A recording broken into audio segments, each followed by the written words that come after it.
Bal lieutenante. J'écris de chez les moches. Pour les moches, les vieilles, les camionneuses, les frigides, les mal baisées, les imbaisables, les hystériques, les tarés, toutes les exclues du grand marché de la bonne meuf. Et je commence par là pour que les choses soient claires. Je ne m'excuse de rien. Je ne viens pas me plaindre. Je n'échangerai ma place contre aucune autre parce que être Virginie Despentes me semble être une affaire plus intéressante à mener que n'importe quelle autre affaire. Je trouve ça formidable qu'il y ait des femmes qui aiment séduire, qui sachent séduire. D'autres se faire épouser, des qui sentent le sexe, et d'autres le gâteau du goûter des enfants qui sortent de l'école. Formidable qu'il y en ait de très douces, d'autres épanouies dans leur féminité, qu'il y en ait de jeunes, très belles, d'autres coquettes et rayonnantes. Franchement, je suis bien contente pour toutes celles à qui les choses telles qu'elles sont conviennent. C'est dit sans la moindre ironie. Il se trouve simplement que je ne fais pas partie de celle-là. Bien sûr que je n'écrirais pas ce que j'écris si j'étais belle. Belle à changer l'attitude de tous les hommes que je croise. Et c'est en tant que prologue de la féminité que je parle, que j'ai parlé hier et que je recommence aujourd'hui. Quand j'étais au RMI, je ne ressentais aucune honte d'être une exclue. Juste de la colère. C'est la même colère en tant que femme. Je ne ressens pas la moindre honte de ne pas être une super bonne meuf. En revanche, je suis verte de rage qu'en tant que fille qui intéresse peu les hommes, on cherche sans cesse à me faire savoir que je ne devrais même pas être là. On a toujours existé, même s'il n'était pas question de nous dans les romans d'hommes, qui n'imaginent que des femmes avec qui ils voudraient coucher. On a toujours existé, on n'a jamais parlé. Même aujourd'hui que les femmes publient beaucoup de romans, on rencontre rarement des personnages féminins au physique ingrat ou médiocre, inaptes à aimer des hommes ou à s'en faire aimer. Au contraire, les héroïnes contemporaines aiment les hommes, les rencontrent facilement, couchent avec eux en 2 chapitres, elles jouissent en 4 lignes et elles aiment tout le sexe. La figure de la loseuse de la féminité m'est plus que sympathique, elle m'est essentielle. Exactement comme la figure du loser social, économique ou politique. Je préfère ceux qui n'y arrivent pas pour la bonne et simple raison que je n'y arrive pas très bien moi-même et que, dans l'ensemble, l'humour et l'inventivité se situent plutôt de notre côté.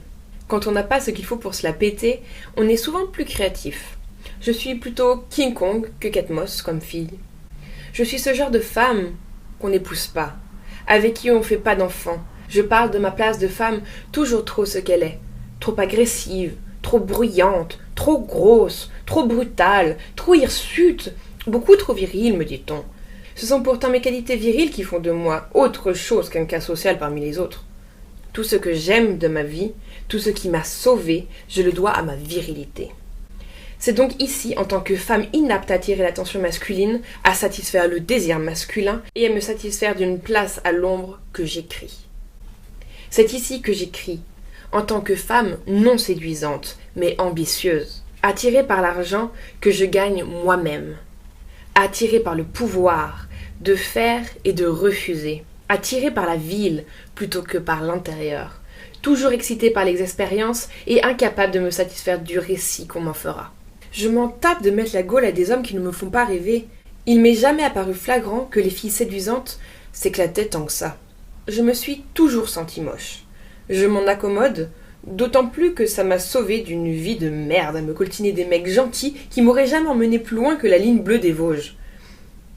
Je suis contente de moi, comme ça, plus désirante que désirable.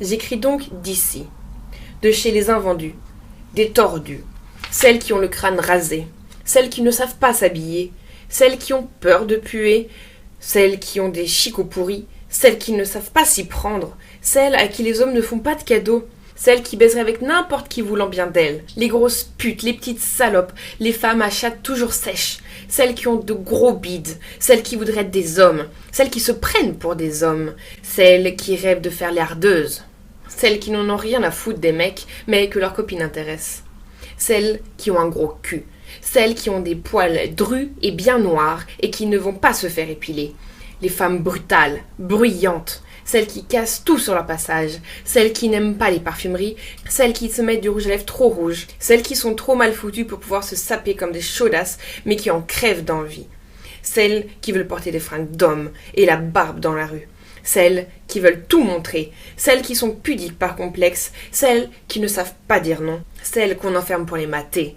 celles qui font peur, celles qui font pitié, celles qui ne font pas envie, celles qui ont la peau flasque, des rides plein la face, celles qui rêvent de se faire lifter, liposucer, péter le nez pour le refaire, mais qui n'ont pas d'argent pour le faire, celles qui ne ressemblent plus à rien, celles qui ne comptent plus que sur elles-mêmes pour se protéger, celles qui ne savent pas être rassurantes, celles qui s'en foutent de leur enfant, celles qui aiment boire jusqu'à se vautrer par terre dans les bars, celles qui ne savent pas se tenir, aussi bien et dans la foulée que pour tous les hommes qui n'ont pas envie d'être protecteurs, ceux qui voudraient l'être mais qui ne savent pas s'y prendre, ceux qui ne savent pas se battre, ceux qui chialent volontiers, ceux qui n'ont pas d'ambition, ni compétitifs, ni bien membrés, ni agressifs, ceux qui sont craintifs, timides, vulnérables, ceux qui préféreraient de s'occuper de la maison plutôt que d'aller travailler, ceux qui sont délicats, chauves, trop petits pour plaire, ceux qui ne veulent pas qu'on compte sur eux, ceux qui ont peur tout seuls le soir. Parce que l'idéal de la femme blanche, séduisante mais pas pute, bien mariée mais pas effacée, travaillant mais sans trop réussir pour ne pas effacer son homme, mince mais pas névrosée de la nourriture, restant indéfiniment jeune sans se faire défigurer par les chirurgiens de l'esthétique, maman épanouie mais pas accaparée par les couches et les devoirs de l'école, bonne maîtresse de maison mais pas boniche traditionnelle, cultivée mais moins qu'un homme. Cette femme blanche, heureuse qu'on nous brandit tout le temps sous le nez, celle à laquelle on devrait faire l'effort de ressembler, à part qu'elle a l'air de beaucoup s'emmerder pour pas grand-chose, de toute façon, je ne l'ai jamais croisée nulle part. Je crois bien qu'elle n'existe pas.